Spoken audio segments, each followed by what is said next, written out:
Pour apporter vos témoignages sur l'actualité, appelez Jean-Michel Apathy au 39 21. 50 centimes la minute, plus coût de l'appel. Jean-Michel Apathy, Maxime Switek. Et au 39 21 avec vous aujourd'hui un seul sujet, pluie et inondation. Oui, puisque les pluies continuent tout de même de tomber beaucoup sur le pays. 23 départements sont toujours placés en vigilance orange. Il y a beaucoup de dégâts. Donc nous vous avons sollicité. Nous allons vous accueillir dans un instant sur l'antenne d'Europe 1. Et pour nous accompagner dans ce dialogue, nous avons invité dans le studio d'Europe 1 Stéphane Péné, directeur des assurances de biens et de responsabilité à la Fédération française des sociétés d'assurance. Bonjour, monsieur Péné. Bonjour. Voilà, il y a sans doute beaucoup de conseils à donner à des auditeurs qui nous appellent et qui ont vu certaines de leurs biens endommagés par ces intempéries. Puis avec nous également Florence Servan-Schreiber. Bonjour Madame Servan-Schreiber. Vous vous définissez comme professeur de bonheur. C'est ça. Voilà, c'est un beau titre. Votre dernier livre, 3 kiffs par jour, a été publié aux éditions Marabout. Et dans ces moments sans doute angoissants, stressants, il y a un peu de réconfort et des paroles apaisantes que l'on peut peut-être ou peut-être pas, nous verrons bien avec vous Madame Servan-Schreiber, apporter à ceux qui sont dans la difficulté. Bonjour Teddy. Bonjour. Vous êtes à Ozoir-la-Ferrière en Seine-et-Marne. C'est cela même. Victime des inondations comme beaucoup d'autres. Oui. Comment ça s'est passé chez vous? Eh bien, pendant la nuit. Oui, cette nuit-là. Oui. Cette nuit, l'eau a commencé à monter et en début de matinée, des voisins sont venus nous réveiller pour nous dire d'essayer d'évacuer, protéger un peu les meubles ou d'évacuer les voitures qui étaient sur la route. Ils sont venus à quelle heure? 5h30, 6h. Ah oui, quand même, oui. Donc là, en plein sommeil. C'est-à-dire, quand vous êtes couché hier soir, bien sûr, il pleuvait, mais vous n'avez pas anticipé qu'est-ce qu'il y a, une rivière à côté de chez vous? Vous n'avez pas anticipé que l'eau pouvait monter très rapidement? En fait, hier soir, il y avait déjà des problèmes d'évacuation des tout à l'égout. C'était déjà bouché. Il y a eu une intervention de Veolia qui sont venus mais faire on ne sait pas quoi. Oui. Mais ça n'a pas suffi puisque l'état de la route aujourd'hui, c'est qu'on a de l'eau jusqu'en haut des genoux et puis ceux qui ont des sous-sols, des garages, c'est plein jusqu'en haut, quoi. D'accord. C'est votre cas? Nous, on n'a pas de sous-sol, on n'a pas de garage, mais le rez-de-chaussée, on a de l'eau jusqu'un peu plus en haut des chevilles, donc on a dû remonter tous les meubles au premier étage. Pas de dégâts pour l'instant, enfin à part évidemment que l'eau est rentrée chez vous, mais pas de matériel abîmé, pas de voitures non sûrement plus. Des meubles. Après, non, les voitures, non, pas tellement. Il y en a quelques-unes dans la rue. Oui. Certains ont essayé de rouler et ils ont noyé leur moteur, donc la voiture est partie avec le dépanneur. Mmh. Mais non, pas tellement de voitures pour l'instant. Il n'y a pas vraiment de courant, donc l'eau stagne, mais ça circule pas beaucoup. D'accord. Et donc des meubles peut-être endommagés, quelque chose. Des meubles, des plaintes qui se décollent. Il y a il y a du fioul aussi qui circule dans la rue, donc ça sent le fioul dans les maisons, dehors. Et puis les égouts qui ressortent aussi. Donc il pleut toujours là chez vous? Très agréable. Il pleut toujours. Il pleut toujours. Donc la situation ne va pas s'améliorer tout de suite et pas dans l'après-midi en tout cas. C'est ça, on prend son mal en patience. Restez avec nous, Teddy. Stéphane Péné, qu'est-ce qu'il faut faire dans ces cas-là? Parce qu'il n'y a pas de dégâts spectaculaires, mais il y a des dégâts, évidemment. Alors qu'est-ce qu'on peut conseiller à quelqu'un comme Teddy? Qu'est-ce qu'il doit faire là? Eh bien, ce que je lui conseillerais, c'est tout d'abord, effectivement, d'essayer de prendre des photos de la situation. Évidemment de mettre à l'abri tout ce qu'il peut mettre à l'abri, hein. Il y en a qui se pensent qu'il ne faut rien toucher tant que l'expert n'est pas là. Non, tout ce qu'on peut mettre à l'étage, on le met à l'étage. On garde tout ce qui a été endommagé, les vêtements, tout ce qui peut prouver qu'il y avait quelque chose là et qui a été endommagé. Et une fois que l'événement sera terminé, parce que évidemment on ne sait jamais ce qui peut encore arriver, et bien ensuite prévenir son assureur le plus vite possible, et il aura là tous les éléments pour pouvoir prouver les dommages qu'il a eus, et ils seront assurés à partir du moment où la commune est déclarée en état de catastrophe naturelle, ce qui sera vraisemblablement le cas. Si ça n'est pas le cas? Alors, la déclaration en catastrophe naturelle implique la mise en place d'une garantie universelle qui existe pour tout le monde. Si ça n'est pas le cas, alors c'est contrat par contrat. Et donc là, ça dépend de chaque garantie qu'il y a dans les contrats. Donc vous voyez, la différence, c'est qu'à partir du moment où il y a une déclaration, tout le monde est couvert de la même façon. C'est beaucoup plus facile, évidemment. Mais enfin, c'est plus universel. Le conseil est le même pour tout le monde à cette étape. Prenez des photos. Exactement. Pour qu'on puisse voir exactement quelle est la situation. On prend des photos, on sauvegarde ce qu'on peut et on garde tout ce qui a été endommagé parce que c'est là la preuve qu'il y avait effectivement quelque chose, un vêtement ou un meuble. Florence Servan-Schreiber, on imagine que quand on est chassé de chez soi par la pluie, que l'eau, à 50 cm d'eau dans une maison que l'on aime, où on vit, c'est tout de même un stress très particulier. C'est un état d'urgence surtout, c'est-à-dire qu'on est complètement mobilisé là-dessus et on doit l'être. Comme vous dites, il y a des réflexes à avoir, il y a des choses à faire, c'est ça qui compte, c'est d'être dans l'action. Être dans l'action, d'ailleurs, souvent nous permet de dépasser ces moments-là. Mais après, évidemment, comment dire, la tristesse et choc en retour. Voilà, il y aura un petit choc après. Forcément, il va falloir remettre tout ça en état, constater à quel point finalement ce que nous avons est très fragile. Voilà, ça remue évidemment beaucoup de choses. Et puis parfois, c'est absolument pas pratique. C'est-à-dire qu'il y a de vrais dommages. Oui, tout à fait. Bien sûr. Teddy, vous avez fait des photos déjà ? On a fait plein de photos, on a fait tout ce qu'il faut, pas de problème. D'accord. Pas trop d'angoisse là, ça va ? Non, ça va. Non. Et là, vous vivez à l'étage, c'est ça, chez vous ? Oui, on est en colocation, on est 8 dans la maison, donc il y avait 3 chambres en bas. D'accord. Et donc nous, on a tout remonté aux étages et puis tout va bien, quoi. Bon, et là vous êtes les 8 à l'étage. Après, c'est les voisins qui sont vraiment pas contents puisque ils insistent auprès de Veolia, des mairies, et en fait on voit personne passer. Bon, après peut-être qu'ils peuvent pas arriver, mais je suppose qu'il y a quand même des choses à pouvoir mettre en place dans ces moments-là. Ah, vous trouvez que la mairie et puis donc la société que vous avez citée vous abandonne un petit peu à votre sort ? Exactement. D'accord. Exactement. Et comme disait ma voisine, il faudrait peut-être revoir les réseaux d'assainissement plutôt que de fleurir des ronds-points. Ce serait peut-être plus important quand on habite à côté des rivières. Bon, il n'y a pas toujours l'image à la radio, mais Stéphane Penet opine un peu du chef. Oui, je veux juste préciser qu'effectivement, dans le cas de pluies exceptionnelles, dans beaucoup de cas, les inondations sont liées à ce que l'on appelle des remontées des systèmes d'assainissement.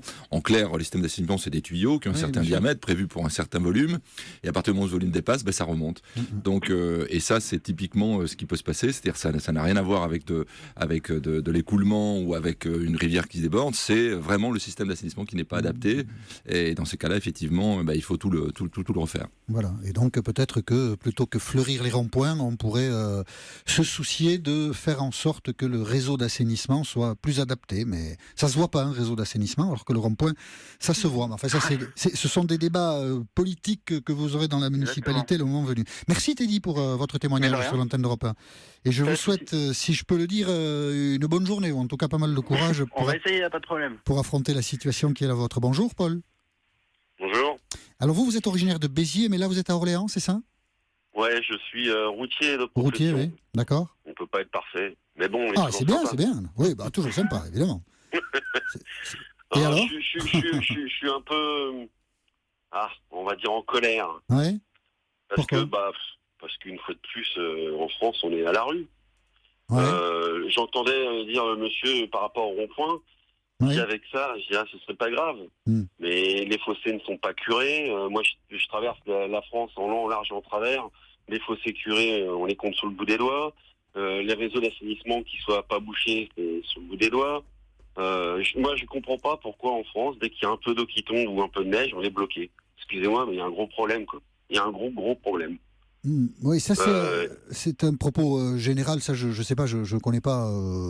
Après tout, les maires pourraient peut-être expliquer pourquoi certains fossés ne sont pas curés ou pourquoi des réseaux ne sont pas comme ils devraient être. Il y a peut-être des problèmes d'investissement. Mais vous, là, vous êtes à Orléans et vous êtes bloqué, c'est ça ? Moi, je fais l'imbécile sur Orléans depuis à peu près 6h30, 7h de ce matin. Oui.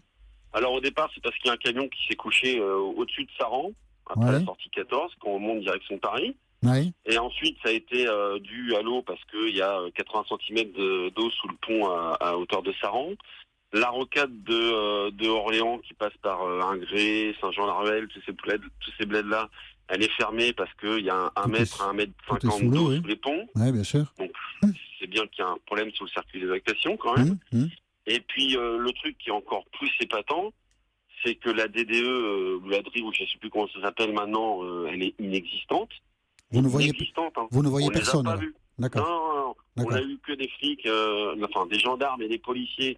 Oui, c'est mieux comme ça. Eux, essayent de faire ce qu'ils peuvent, mais avec le nombre, les effectifs qui sont et ce qu'ils ont dû endurer depuis ces 5-6 derniers mois, ils sont un petit peu à bout et à cran, les gens. Oui. Ils sont sur le pont depuis 7h du matin, ils sont trempés comme des os, donc je ne vais pas leur jeter la pierre, mais il n'y a aucune déviation mise en place, ni pour les VN, ni pour les PL. Excusez-moi les termes, c'est un gros bordel. C'est dit, et vous êtes bloqué là pour la journée, vous pensez ? Ah non, là, moi j'ai du fret qui normalement devait être déchargé avant 15h chez Air France Cargo à Roissy. Oui, ça sera pas le cas. Mais là, vous êtes bloqué jusqu'à quand ? Vous n'avez pas d'idée, en fait, vous êtes bloqué là, c'est ça ? Là, je me suis arrêté pour vous parler, mais j'ai peut-être trouvé une petite route qui est... je vais me faire taper sur les doigts, interdite aux poids lourds, mais je vais la prendre, tant pis, pour pouvoir me sortir de là. Moi, je peux pas rester dans un endroit où je peux pas stationner. Je fais 18 mètres de long, 4 mètres 17 de haut. Moi, il faut que je puisse stationner mon camion dans un lieu, entre guillemets, sécurisé. C'est-à-dire que je ne vais pas mettre la vie des gens autrui en danger, ni la mienne. Il faut que ma marchandise soit sécurisée. Il faut que je puisse me restaurer. C'est beaucoup de paramètres à gérer. Si vous ne livrez pas à 15h, qu'est-ce qui se passe? On peut refuser la marchandise? Ma société va prendre des pénalités. D'accord. Vous, ne quittez pas Stéphane Pénet. Comment on fait là? Il est couvert, il n'est pas couvert? Alors la question du transport, il peut exister des assurances très spécifiques là-dessus, mais le risque de retard dans une livraison fait partie de ce qu'on appelle un risque d'entreprise et des aléas. Alors on peut témoigner de force majeure. En général, les contrats d'ailleurs prévoient, mais ça c'est en dehors de l'assurance, les contrats peuvent prévoir que des retards en cas de force majeure sont acceptés. C'est pas souvent le cas, mais en tout cas on est là en dehors du dispositif d'assurance. On est véritablement dans des relations commerciales. Donc Paul, c'est pas une bonne nouvelle là, surtout pour ma société. Moi je ne suis que salarié. Heureusement, je vais vous dire. Aujourd'hui, je vais vous dire heureusement. Oui, je comprends votre raisonnement. Du trafic, heureusement. Mais bon, c'est quand même un petit peu navrant de voir dans un pays où on est soi-disant les plus beaux, les plus forts et les meilleurs, de voir à quel point on est à la rue. Moi, c'est ça qui me sidère. Je ne sais pas si ma question est pertinente, mais vous pensez qu'il y a des pays où on n'est pas un peu débordé par les événements quand des choses comme ça se produisent? Je pense qu'il y a des pays où on est beaucoup plus réactif. Oui, on pense toujours que l'herbe est plus verte ailleurs, mais est-ce qu'on a raison de le penser? Écoutez, moi j'ai mon frère qui habite en Allemagne, à Berlin. D'accord.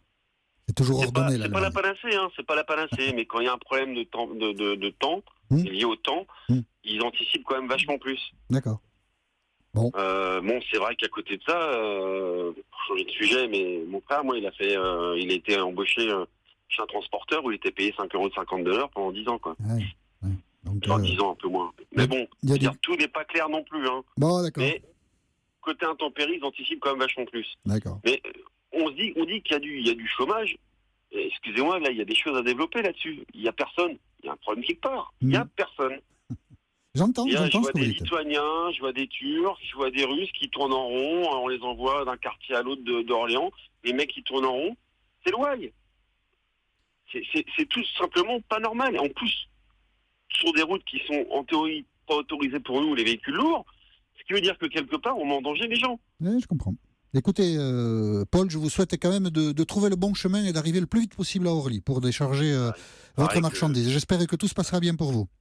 Je suis ennuyé parce que si tous les marches mènent à Rome, je ne sais pas lequel prendre pour aller à Paris. Ça, je ne peux pas vous dire. D'ici, hélas, je ne peux pas vous aider. Mais je suis sûr que vous allez y arriver. Allez, bon courage, Paul. Merci, au revoir. Et merci d'être intervenu sur l'antenne d'Europe 1. Bonjour, Christiane. Oui, bonjour Jean-Michel. Bonjour à toutes et tous. Vous êtes à Valérie, dans Lyon.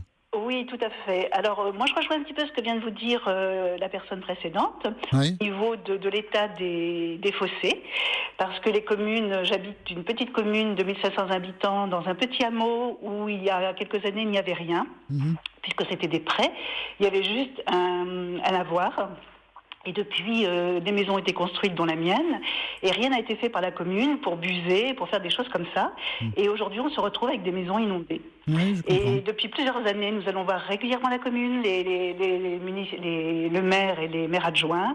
Nous les rencontrons, ils nous promettent toujours plein de choses, mais rien n'est fait. C'est-à-dire, ils vous disent, on va faire les travaux, ils ne les font pas. M. de Raincourt, parce que M. de Raincourt, sénateur et ancien ministre, habite Saint-Valérien. Et là, ça avait un petit peu bougé, parce que la peur, quand on leur a dit on envoie une copie de nos têtes à M. de Raincourt, donc on avait eu une petite réunion. Mais c'est vrai que la commune a beaucoup de mal à bouger. Et je crois que la maison de votre voisine, à côté de chez vous, n'est pas en très bon état, c'est ça? Voilà, tout à fait. Alors la maison de ma voisine, c'est une île. La maison, c'est une île, et elle est entourée d'eau, complètement d'eau. Là, quand je suis allée la voir un peu avant midi, l'eau arrivait sur la porte d'entrée. Donc elle était complètement affolée, elle pleurait. Donc je lui ai proposé de retourner voir la mairie tout à l'heure, là, à 14h30. On va toutes les deux retourner à la mairie.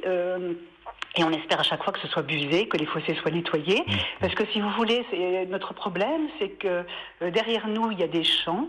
Et les champs forment un V. Et nous sommes à la sortie de ce V, si vous voulez. Donc quand il y a beaucoup d'eau, toute l'eau arrive champ là. dévale et arrive sur nos maisons. Parce que à l'époque, la commune n'a pas mis des buses assez grosses. Le lavoir n'est jamais nettoyé. Le rue est plein d'herbe, plein de saleté, n'est jamais nettoyé.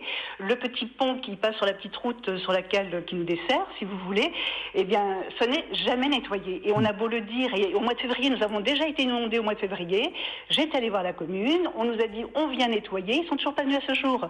Donc voilà, on a versé des taxes d'habitation, des impôts locaux, sans exonération quand nous sommes arrivés, pour n'avoir aucun service de la commune. Et on est une petite commune de 1500 habitants avec 27 employés municipaux. Donc moi, avant, dans les Yvelines, j'habitais une petite commune de 1500 habitants, il n'y avait qu'une dizaine d'employés municipaux. Là, ils sont 27, donc on ne peut pas dire en plus, ils sont nombreux au niveau des voiries, etc. On ne peut pas dire en plus qu'ils n'ont pas le temps. Ça animera le prochain débat municipal dans votre commune. Votre voisine, elle vit toute seule là dans la maison où elle est Elle vit avec sa maman très âgée qui est dans un état, là, je vous dis, la panique. Elle pleure derrière la vitre parce qu'elle veut partir. En plus, elles ont acheté la maison il y a très très peu de temps. Et l'ancien propriétaire, là, il y a quelques mois, ne leur a pas dit que ça avait été inondé au mois de février. Elles sont arrivées en mars-avril. Il ne leur a pas dit qu'il y avait un problème d'inondation. Ce que la commune ne dit pas non plus. Peut-être qu'ils ne le savaient pas non plus. Peut-être qu'ils ne le disent pas non plus parce que... J'avais vu en effet qu'il y avait une source et un lavoir. J'étais allée voir la commune avant d'acheter pour savoir si la zone était inondable. Parce que j'ai un passé d'assurance. J'ai d'ailleurs croisé plusieurs fois M. Péné dans une grande compagnie d'assurance dans laquelle il était. Et si vous voulez, quand je suis allée voir la commune, on m'a répondu d'un ton très offusqué « Ah non, madame, il n'y a pas de zone inondable à Saint-Valérien. » Donc voilà, moi j'ai fait confiance. Mais il n'avait peut-être pas tort parce que ce sont des épisodes un peu exceptionnels et voilà, on ne peut pas tout prévoir. Florence Servan-Schreiber, voilà, une dame âgée, seule, isolée chez elle, un peu angoissée, on l'imagine, quand elle est dans sa maison entourée d'eau. Oui, extrêmement angoissée. Donc, que faire pour elle? Probablement la secourir dans un premier cas. C'est-à-dire que si pour elle, c'est en effet trop stressant de rester là, peut-être se renseigner, voir si elle peut éventuellement aller ailleurs, sauf que c'est sa maison. Oui, mais c'est ce que vous disiez, Jean-Michel, à l'instant. Il y a des situations inattendues dans la vie. Et nous sommes là face à un facteur météo. Tout le monde, en effet, est mobilisé d'une façon ou d'une autre. Des gens dans des situations catastrophiques, d'autres vont se plaindre simplement parce qu'il pleut. Il faut comprendre que les ruptures comme ça nous créent du stress. Oui, c'est ça. Et on ne peut pas tout anticiper, pas tout prévoir, pas tout éviter. Et ça, quelquefois, on peut avoir un peu de mal à l'admettre quand on est évidemment dans ce drame-là. Quand on est victime, bien sûr. Exactement. Merci Florence Servan-Schreiber. Nous marquons une petite pause et nous nous retrouvons au 39-21 pour évoquer les intempéries puisque vous les vivez et vous apportez ce témoignage précieux sur l'antenne d'Europe 1. À tout de suite. Jean-Michel Apathy, Maxime Switek sur Europe 1. Pour rapporter vos témoignages sur l'actualité, appelez Europe 1 au 39 21. 50 centimes la minute plus coût de l'appel. Jean-Michel Apathy, Maxime Switek. Et nous poursuivons ce dialogue avec vous au 39 21 autour des intempéries. 7 départements sont en vigilance orange ce midi. 1 est en vigilance rouge, c'est le Loiret, Jean-Michel. Bonjour Marilène. Oui, bonjour.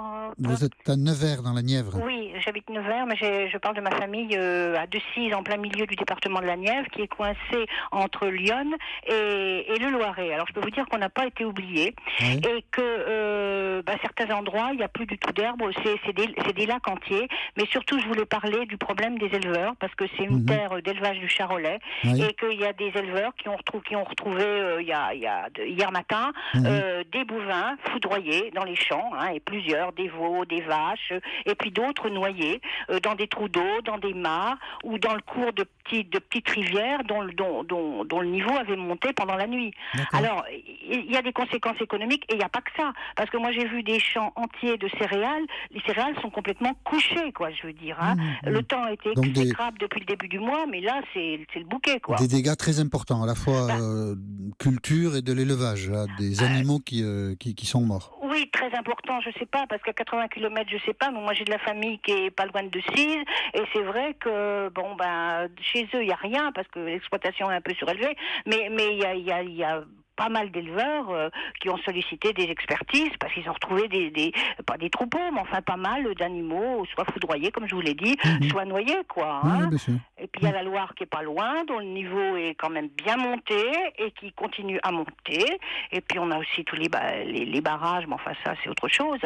Donc c'est une chose à laquelle, dont on n'entend pas parler parce que vous êtes des citadins, mais c'est vrai qu'au niveau de l'agriculture locale, et puis il pleut encore. Beaucoup moins, mais il pleut encore. Oui, il pleut encore. Florence Servan-Schreiber, le rapport est un peu différent. Là, c'est la nature, les animaux qui sont attaqué en quelque sorte. Et comme dit Madame aussi, c'est aussi l'économie de cette famille qui est attaquée. Donc ça, évidemment, c'est une... Mais de nouveau, nous sommes dans une circonstance tout à fait exceptionnelle. Et ce qui est très difficile dans ces cas-là, c'est contre qui ou quoi se tourner. C'est-à-dire qu'on est tellement impuissant face à ce que fait la nature. D'ailleurs, dans des moments comme ça, ce sont des moments de grande humilité. Pour nous tous, d'ailleurs, de se rendre compte qu'on a beau être surpuissant sur tout un tas de choses, très fort, nous ne le sommes pas. Une grande confiance en nous, et puis tout ça disparaît dès qu'il y a un dérèglement. Voilà, un dérèglement comme ça, il suffit de 2 jours, 3 jours de pluie, et il y a des catastrophes, donc c'est ça le plus dur. Stéphane Péné, on constate ou pas, quand on est assureur, une multiplication de ces événements climatiques, et ça coûte cher finalement ? Oui, on les constate et nous avons même fait des prospectives sur ce que cela pourrait donner dans les 40 ou 50 prochaines années. Compte tenu notamment de ce qu'on nous annonce sur le changement climatique. Ces aléas, les aléas extrêmes, on sent bien que ce sont des aléas qui vont aller en augmentant et que prévoir le futur en regardant simplement le passé serait une erreur. Et on s'aperçoit effectivement que les coûts risquent d'être, d'après nos prospective que nous avons fait d'ailleurs avec Jean Jouzel et avec des spécialistes du GIEC, les coûts pourraient être multipliés par 2 d'ici les 40 ou 50 prochaines années. Et la variable d'ajustement là-dedans, c'est quoi ? C'est de la prévention, c'est de la protection, c'est de l'aménagement du territoire. Madame parlait des agriculteurs. Croyez-moi, dans le domaine de l'assurance, on en parle beaucoup parce qu'il y a eu la grêle récemment dans un certain nombre de vignobles. Aujourd'hui, on sait qu'il y en a aussi beaucoup qui ont été touchés par les dommages aléatiques, les aléas climatiques. Donc c'est un phénomène qui ira croissant dans les années qui viennent. Et il faut effectivement que les politiques de prévention soient intensifiées. Oui, ce qu'ont noté plusieurs de nos auditeurs, c'est-à-dire que dans les communes, il faut peut-être anticiper tous ces événements-là et donc investir, ce qui n'est peut-être pas facile quand on dirige une commune, de dégager de l'argent pour assainir le réseau ou autre chose, mais enfin c'est peut-être nécessaire pour éviter que des aléas climatiques ne créent de graves dégâts. C'est la difficulté localement, c'est que la prévention et la protection, ça ne se voit pas. C'est de l'investissement à long terme et bien des fois, c'est compliqué pour un élu local de faire ce genre de choix. Merci Marilène pour votre appel au 3921 et votre témoignage sur l'antenne d'Europe 1. Oui, je vous en prie. Bonne fin de journée à vous. Au revoir. Et je vous souhaite une bonne journée. Bonjour Marianne. Bonjour Marianne, vous êtes à Courtasson en Seine-et-Marne, c'est ça ? Bonjour Marianne. Alors Marianne, est-ce qu'elle nous entend ? Je crois que oui. Non, elle ne nous entend pas. Bon, est-ce qu'il y a quelqu'un d'autre alors en ligne ? Peut-être pas, non. Écoutez, là pour l'instant, nous allons cesser de recueillir ces témoignages sur les intempéries. En tout cas, Florence Servan-Schreiber, c'est évidemment beaucoup de stress et un stress soudain pour tous ceux qui sont confrontés à cela. Un auditeur nous le disait, on vient nous réveiller à 5h du matin, il faut quitter notre maison, on ne sait pas quand on y reviendra.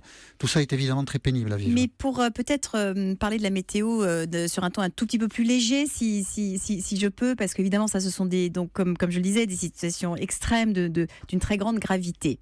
Mais lorsque nous sommes dans un pays comme le nôtre, qui a finalement une météo assez régulière, pensons par exemple à tous ces pays qui vivent avec la mousson, où pendant 3 mois, il pleut comme ça, c'est-à-dire absolument sans s'arrêter, comme ce que nous vivons depuis 3 jours. Ce sont des habitudes qui ont été prises, ce sont des modes d'agriculture qui se sont adaptés, etc. Donc, c'est possible de vivre avec des déluges comme ça. Alors maintenant, si on revient à la vie courante de chacun d'entre nous et de l'impact que la météo a notamment sur notre humeur, ce qu'il faut comprendre, c'est que ce qui va modifier notre humeur de façon significative, ce sont les changements et les choses auxquelles on ne s'attend pas. Et quand tout à coup, il se met à faire très chaud alors qu'on n'est pas habitué, ça va nous faire de l'effet. On va devenir beaucoup plus agressif. Par exemple, il y a des chiffres qui montrent que les gens vont se battre beaucoup plus quand il se met à faire très chaud, par exemple. Ensuite, ce qu'il faut savoir, c'est que tout le monde, là, je vis à Paris, je suis venue à pied, je n'ai croisé que des gens qui tiraient des têtes absolument pas possibles. Oui, parce qu'ils se mouillent et parce qu'ils veulent aller vite. Parce que c'est mouillé, parce que c'est mouillé. Rendez-vous, c'est pas très agréable, quoi. Mais il y a en fait seulement 9% des gens qui en souffrent cliniquement. Voilà, cliniquement. Voilà. Et les autres, ils peuvent faire avec et garder le sourire. On va faire avec, on a juste les cheveux mouillés, oui, c'est indéniable. Et se dire qu'après la pluie viendra le beau temps. Merci Florence Servan-Schreiber. Je rappelle votre livre 3 kiffs par jour, publié aux éditions Marabout. Merci Stéphane Penet, vous êtes directeur des assurances à la Fédération française des sociétés d'assurance. Merci à tous ceux qui nous ont appelés. On a une petite pensée pour tous ceux qui souffrent quand même, parce qu'on imagine que pour beaucoup, ce sont des journées difficiles, et nous reprendrons notre dialogue demain sur l'antenne d'Europe 1 à partir de 13h10 par l'intermédiaire du 3921.